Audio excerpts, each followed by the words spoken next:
Hello. Hi. Welcome.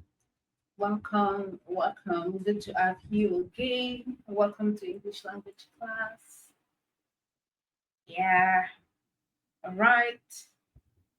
So today we are looking at emphatic stress. Emphatic stress. All right. And that's also part of the oral skills or the oral forms that we have been looking at.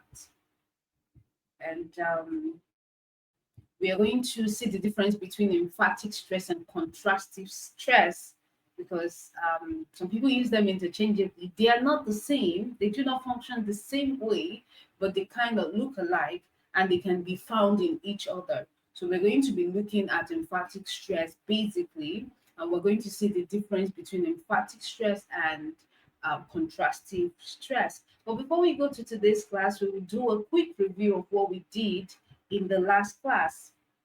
All right. So we've been looking at stress and intonation, and this emphatic stress is still under stress and intonation, basically. All right. So in the last class, we looked at word stress in polysyllabic words. Word stress in polysyllabic words, right? And I explained that polysyllabic words are words that has two or more syllables. Okay, polysyllabic is a polysyllabic word basically is a word that has two or more syllables. Okay, so then we were able to look at examples of polysyllabic words, examples of two-syllable words, that's like table, music, window, curtain, etc. Three-syllable words: beautiful, fantasy, accident, potato. Four-syllable words: information, explanatory, education, celebrity. Five-syllable words or more: we have university, we have unconstitutional, etc. Individuality. All right, so we were able to look at what this means, what it means, what syllable means in a word. All right, and then we were able to look at the rules for word stress in polysyllabic words, the rules for word stress in polysyllabic words, and we were able to look at some rules. And the first rule we looked at has to do with words ending in tion or sion, tion or sion. And I did mention that the stress is usually on the syllable before the suffix tion or sion. Okay, and then we looked at words. That's rule number two. We looked at words ending in ic or ical, ic or ical, and I did mention that the stress is also usually on the syllable before the suffix ic or ical. The same for rule number three. The stress is usually on the syllable before ity or ety, ity or ety. Then number four, we looked at words ending in al.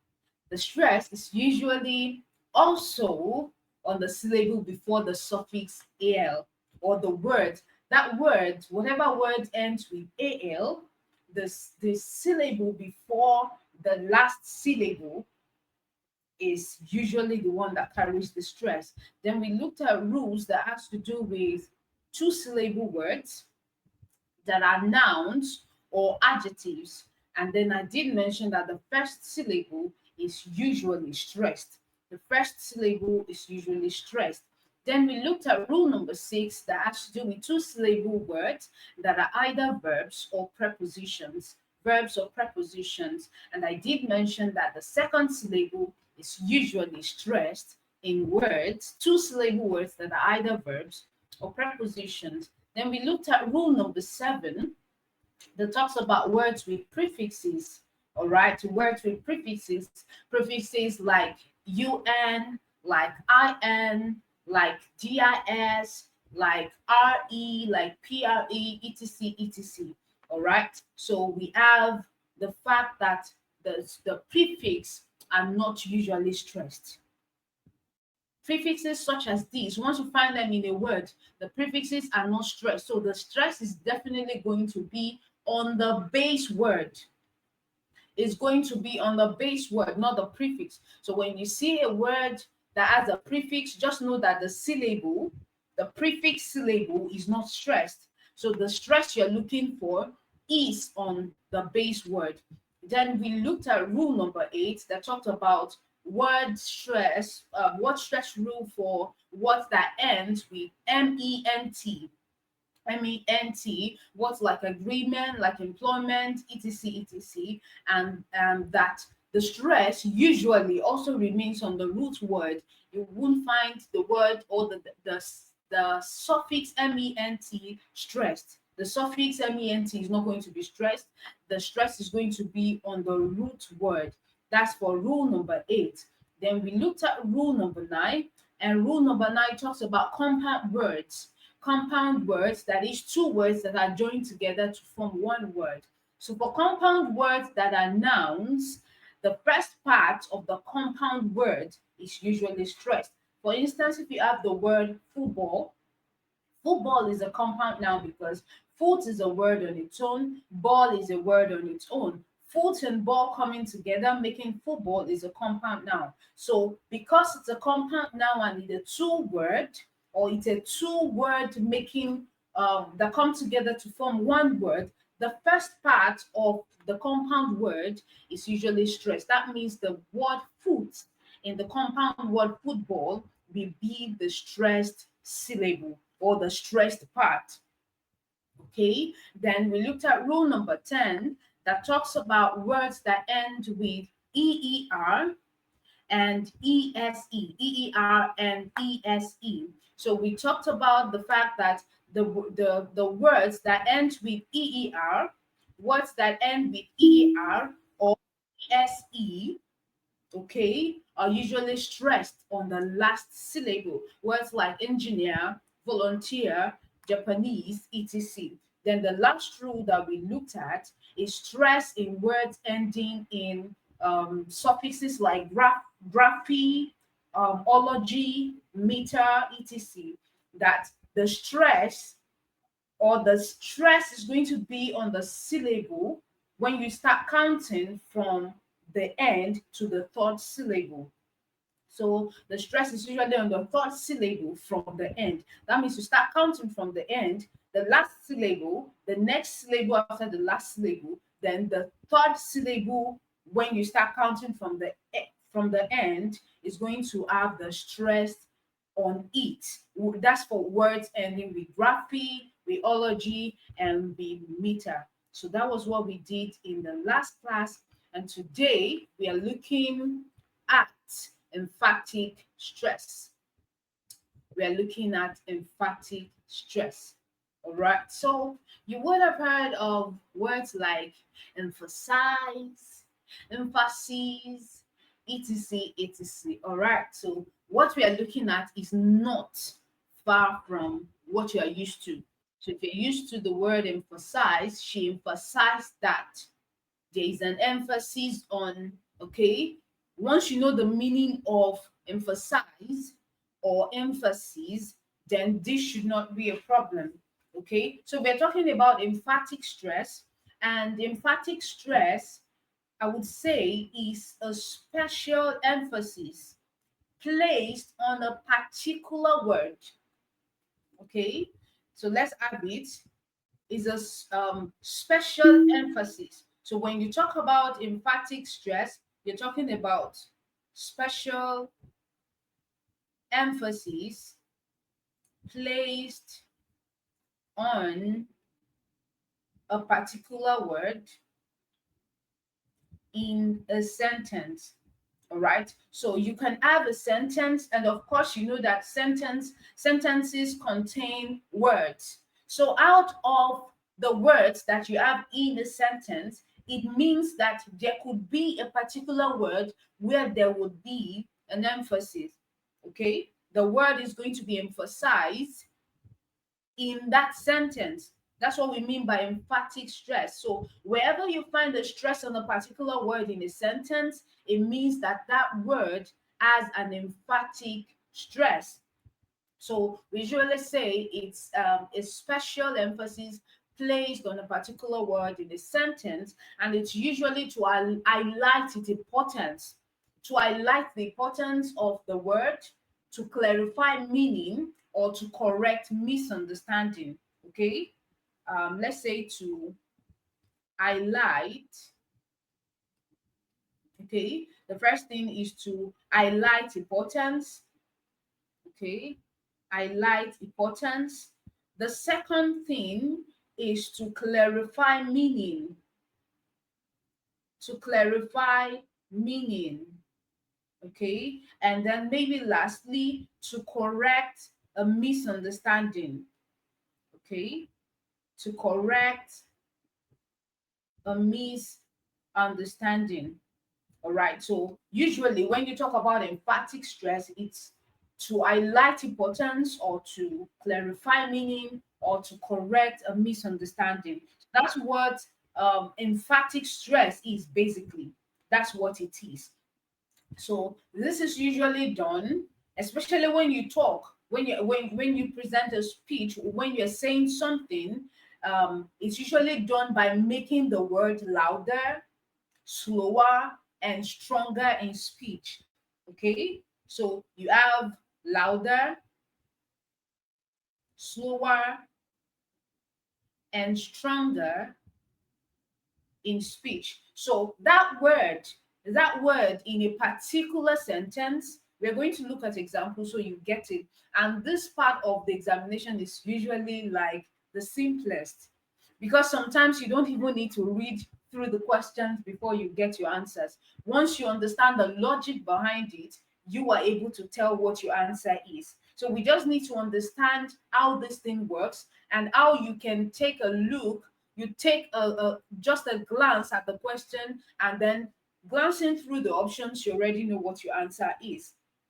Okay, so that's what emphatic stress is about. When we're talking about examination, emphatic stress that has to do with your examination. All right, so we can have an example like, I did finish my homework. Okay, I did finish my homework. Okay, so I did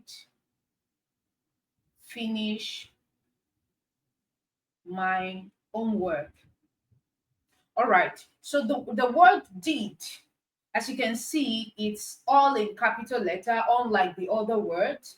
Okay, so I did. That's to show us that there's a stress on it. I'm emphasizing on that word did. Okay, did. I'm emphasizing on the word did. So I did finish my homework. I did finish my homework. And the emphasis on did is to show a strong assurance and possibly correcting someone who thought otherwise. Do you get? So when you say I did finish my homework, it's like someone pointing it to you that you didn't finish your homework and you're watching TV. You didn't finish your homework and you're playing games. And then you look at the person like, I did finish my homework. So that did is the emphasis. You're emphasizing on the word did to show that you completed the homework already. So that's like emphasizing on a particular word, and you are highlighting the importance of the fact that you already finished the homework, and you're clarifying the meaning or you're correcting a misunderstanding. That's for emphatic stress. All right, at the beginning of the class, I mentioned that we're going to compare emphatic stress and contrastive stress. We're going to see the similarities and how they can be used interchangeably. Some people use them interchangeably, they are not the same, they have a slight difference. So we're going to be looking at them in connection to your UTME examinations. All right, so the next thing we are looking at is contrastive stress. Contrastive stress. All right, I'm wiping the board off now so that we can have something on contrastive stress. Okay, so we have contrastive stress. Okay, contrastive stress. The first one is emphatic stress. The second is contrastive stress. All right. So, a contrastive stress, when you talk about contrastive stress, it's a type of stress that you use in a speech, and you use it to highlight the difference between two or more elements or two or more words. Okay, so it's a type of stress used in the speech. Okay, and usually to highlight the difference between two or more elements, the difference between two or more elements. Now, if you remember, talking about emphatic stress, we are not comparing anything in emphatic stress. Emphatic stress has to do with just one word in a particular sentence. But for contrastive stress, two or more words are involved, and it means you are comparing and contrasting between those words. Okay, you're comparing and contrasting between those words. So you can have an example like, um, I wanted tea, not coffee. All right, so these words in capital letter, all right, shows that there's stress on them. So there's stress on the word tea, there is stress on the word coffee. Now, what makes this stress contrasting is because you're comparing tea with coffee. You are highlighting the difference between the two elements. So you are emphasizing to say that you wanted tea and comparing it to another element. You wanted tea and not coffee. So that's contrastive stress. Contrastive stress compares between two elements. It highlights the difference between two elements, unlike emphatic stress. But for the sake of the examination, sometimes both of them could come, they could be interchanged. All right. You can see contrastive stress, you can see emphatic stress. What you should know is that stress has to do with emphasizing on a particular word or on two particular words in a sentence. Both of them have to do with words in sentences. Words in sentences. So, like I said, both contrastive stress and emphatic stress are used to highlight certain words in speech. Okay, certain words in speech. So, emphatic stress is used to emphasize a particular word. A particular word. Okay, so I did pass the examination. Did can be emphasized to strongly affirm that you passed, especially if someone actually doubts you. Examples like, she is really kind. She is really kind.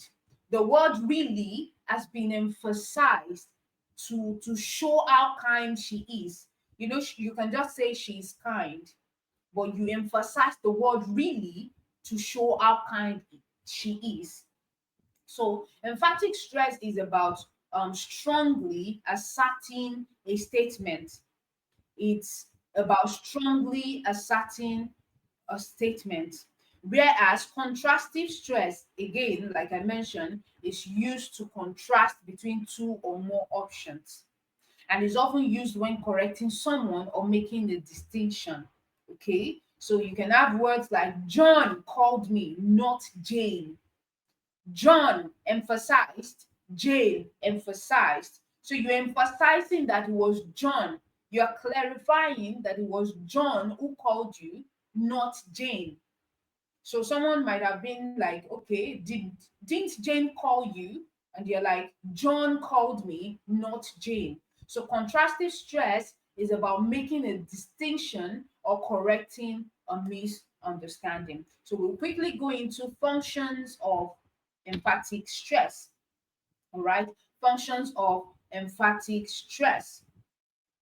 We can wipe off the board now so that we have the other point. Okay, so we have functions of emphatic stress. So we'll quickly look at the functions and then we're going to take examples, and then we might have to call it a day. All right. So when you talk about functions of emphatic stress is usually used for several purposes. Okay. And number one, like I mentioned, it's usually to correct misunderstandings. Okay. To correct misunderstandings. That's point number one for the function. So emphatic stress helps you clear up confusion when there is a kind of incorrect information that is being given. So by stressing a particular word, you are making it clear which part of the statement was misunderstood. Okay, you are making it clear which part of the statement was misunderstood. So someone can say, so you borrowed the book. Okay, or so you borrowed the book. We can have an example. So speaker A is saying, so you borrowed the book. Now, to correct this misunderstanding, speaker B can say, no, I bought the book. Okay, so the word and the word that has been emphasized in sentence one is borrowed. Okay, now to correct the misunderstanding, the word has to change, because you did not borrow the book, you actually bought the book. So the word has to change. And since it was borrowed that was emphasized, then it means that the word borrowed must change to correct that misunderstanding.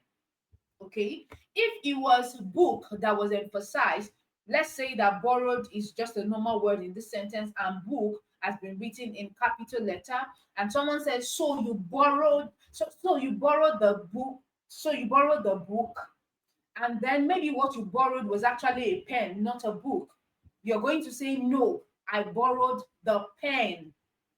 So there is stress on the pen to clear the misunderstanding that it was a book that you borrowed. So it's usually to correct misunderstanding, usually to correct misunderstanding. So you can also have examples like what I gave to you the other time. Maybe something like John called you. Okay, John called you. And then maybe you already heard the person that called you, and you're like, no, Mary called me, or Jane called me. And you're emphasizing that it was Mary or Jane who called you, not John. So it's like the person giving you the information that someone called you probably did not know who called you. The person just assumed that it was John who called you. But you who already knew are going to just correct the misunderstanding that it was not John who called you, but Mary or Jane called you.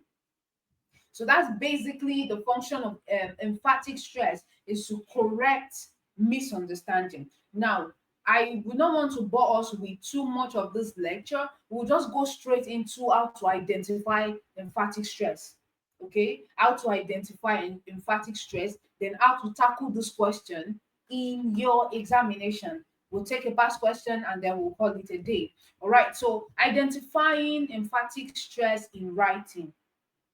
Identify emphatic stress in writing. I wouldn't know what style JAM is going to bring this year, but they can bring any style. So to recognize or to identify the emphatic stress in writing. So in writing text, emphatic stress is often presented through various means or through various technique. So the first thing is bold text. Okay, bold text. They can make use of bold text. So you can have something like, I love the book. Now you know that the stress is on love because it's on capital letter and it's in bold. I'm going to try as much as possible to make this different. Okay. I love the book. Now it could be written like this or something like this. I love the book. Now you can see that love is in bold text and is different from the other words. Okay, so for you to know the emphatic word or the word that has been emphasized, they can make use of bold text. Okay, it could be written in all caps and then in bold, or maybe just in small letters, but it's bold. So you can identify a stressed or an emphatic stressed word when it's written in bold. So it's different from the other words in the sentence because it is written in bold. Now, number two, italics. Okay, italics. So, like I said, I'm going to try as much as possible. Okay, so we can have I love. Okay, so italics is that format that's usually slant. It's different from the usual word. Okay, I love the book. Okay, so as you see that this is slant, love in this sentence is slant, different from the other words. You will just know that that's the word that has been emphasized.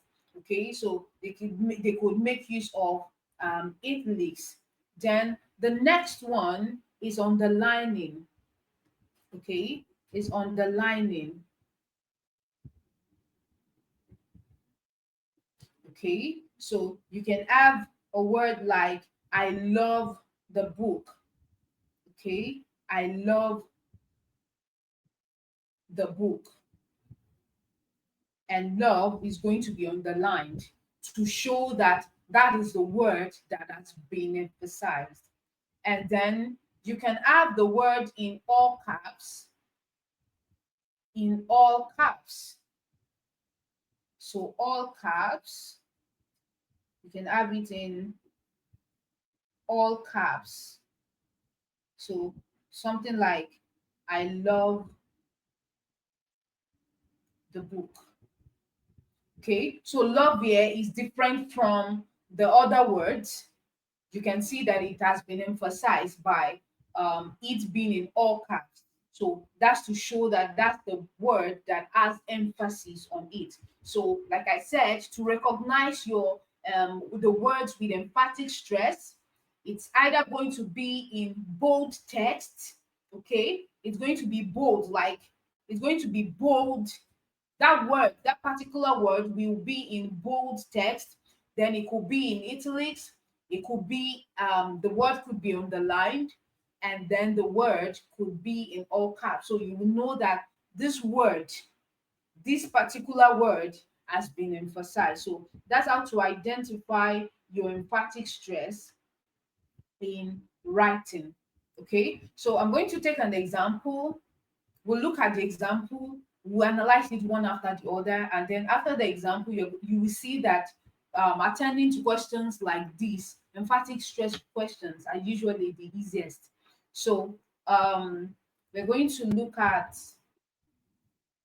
a particular example. I'm wiping the board off so that we can see this example. Okay, so for this emphatic stress, we'll be using capital letter. That's all caps, capital letter. Okay, so it's in capital letter, and the instruction says the word in capital letters has the emphatic stress. Choose the option to which the given sentence relates. Now, do not be confused by this kind of questions. Don't even try further to understand what the question is saying. Once you see emphatic stress, the moment you see emphatic stress, just know that you are lucky, because that question, you must pass that question. You must. It's a must. You must pass the question, because the question or the answer to that question is usually very easy. Usually very easy. Okay, so now it says to choose the option to which the given sentence relates. Now remember, I said that emphatic stress is usually used to clear misunderstanding. So when you see questions that have to do with, or the questions that have to do with emphatic stress, know that you are clearing a misunderstanding. You are clarifying you are clarifying a piece of information. So you will just take it that, okay, the question has misunderstood you, and you're trying to clear the air on the sentence. That's what it means basically. So once you see the sentence here says David bought the car. So the first thing that should come to your mind is that there is a misunderstanding about this sentence. That's what emphatic stress is. David bought the car.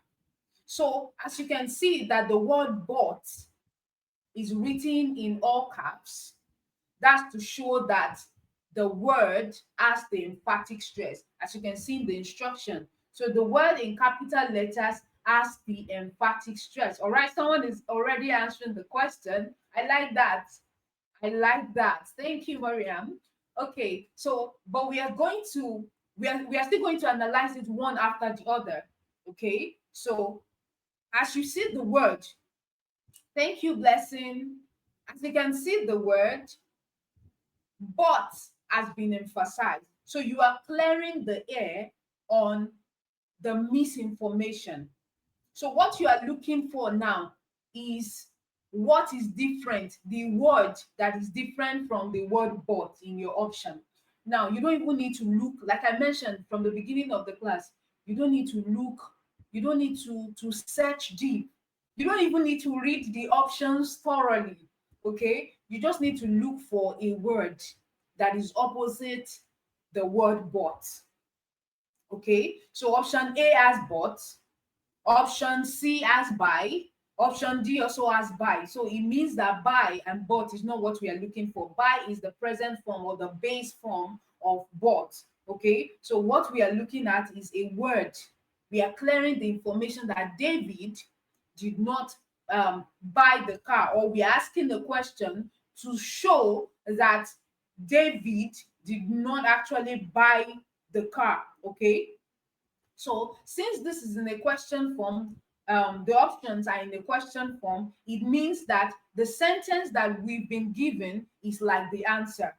So the question form is now going to be the or the kind of question that the answer, we already have the answer, we only need to ask the question. So the question is now like, did or who bought the car? If you say who bought the car, okay, like I said, we are looking at step-by-step approach to answering the question. Okay, so we need to first identify the emphasized word, which is the capitalized word but. Okay, and like I said, you're trying to correct an assumption. So option A, we're going to eliminate incorrect options to choose our option. So option A says who bought the car. Now, the question is asking who bought the car, but the emphasis from the sentence we were given is on the action bought. So option A is not asking the right question. Who bought the car? We are not concerned about who bought the car. Okay? We are not concerned about who bought the car. We are more concerned about the action than the person. Now, option C says, did David buy the car? Okay, so there's a contrast in the object. Did David buy the bicycle? Rather, there's a contrast in the object. Okay, so car versus bicycle. Now the emphasis is not on the word car, so we are not concerned about the object. We are concerned about the action, not the object. So that's also option C is also wrong. Then option D says, what did David buy? What did David buy? Now, this question focuses on what was bought. Okay, it focuses on what was bought, but the stress is actually on how he got it. So this option is also wrong. Now, option B, we go back to option B that we have chosen as our answer, right? At least two people gave the answer to B. Okay, so option B, it says, did David rent the car? Now, this contrast bought with rent. Now, can you see where emphatic and contrastive stress are coming?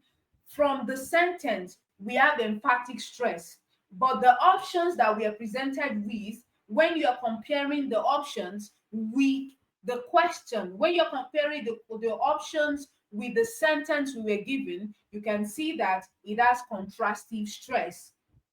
All right. So it contrasts the word bought with the word rent, which directly relate to the emphasis. So the speaker is likely correcting the assumption that David rented the car by stressing the fact that he actually bought it. So that's how emphatic stress and contrastive stress work. That's how they work.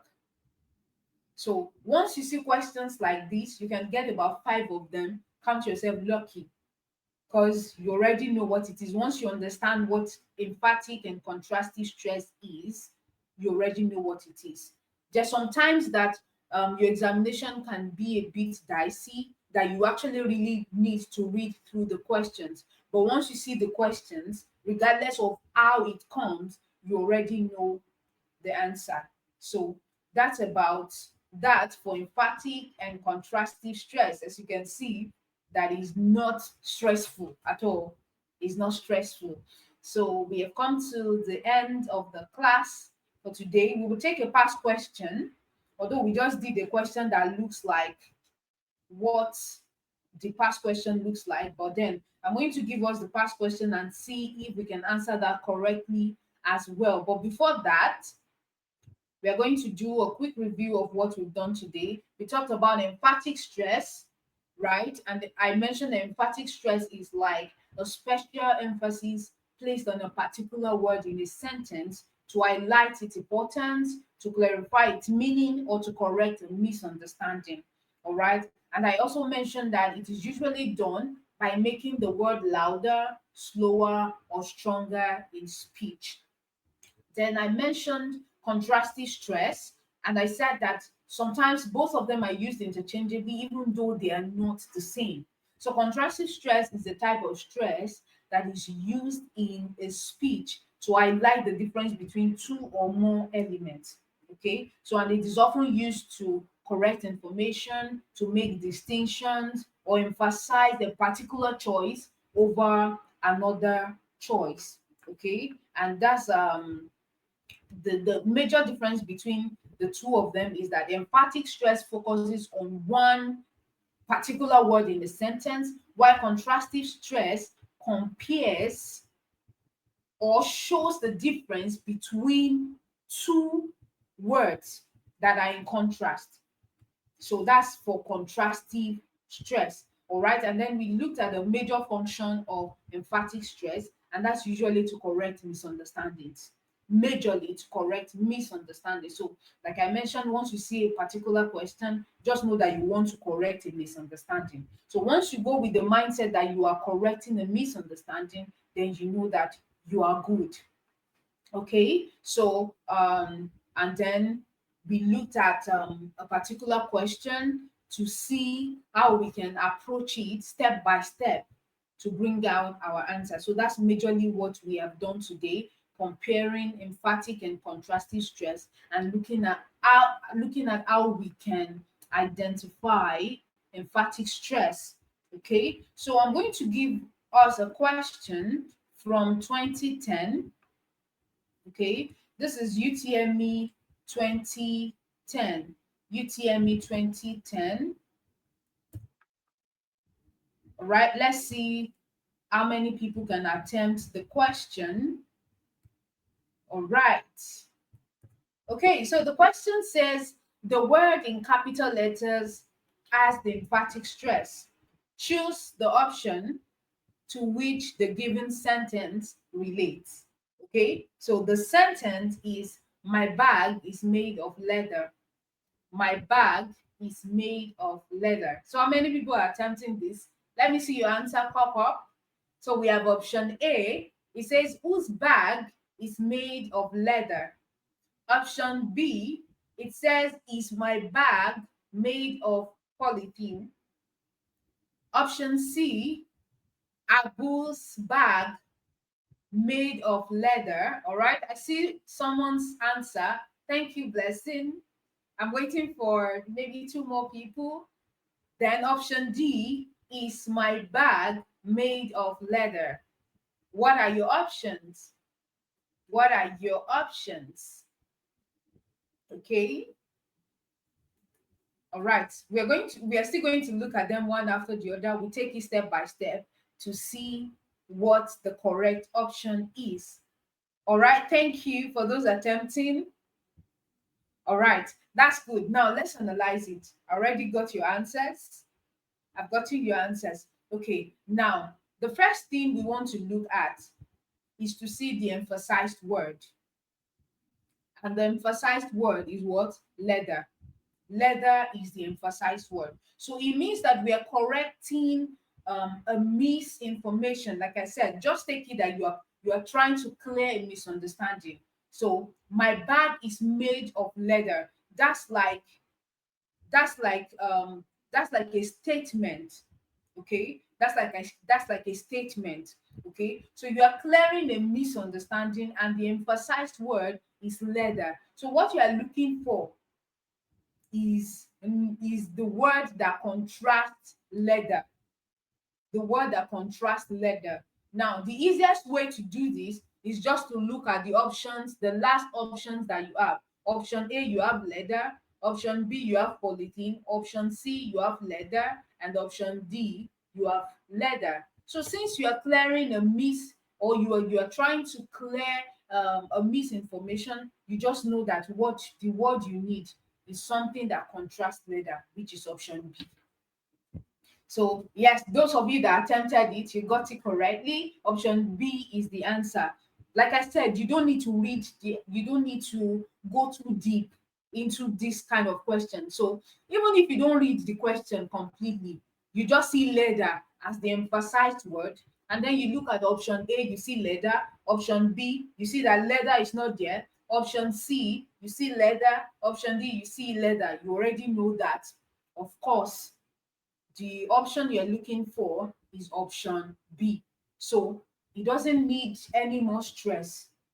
Again, the purpose of the emphasis is to clear something, to clear a piece of information, or to clear misunderstanding.